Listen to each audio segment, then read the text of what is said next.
দুশ্চিন্তায় পান চাষিরা বরিশাল জেলার উজিরপুর উপজেলার সাতলা ইউনিয়নের ১ নম্বর ওয়ার্ডের আলান্দি গ্রামের বলাই মাস্টারের বাড়ির পাশে অবস্থিত নিখিল বিশ্বাসের পানের বর্জ্যে বর্তমানে উন্নত মানের ও বড় আকারের পান উৎপাদিত হচ্ছে।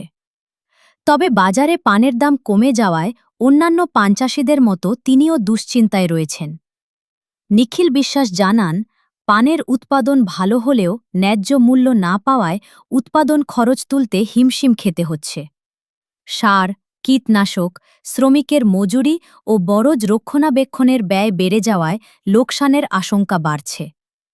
তিনি সংশ্লিষ্ট কর্তৃপক্ষের কাছে পানের ন্যায্য মূল্য নিশ্চিত করার দাবি জানান।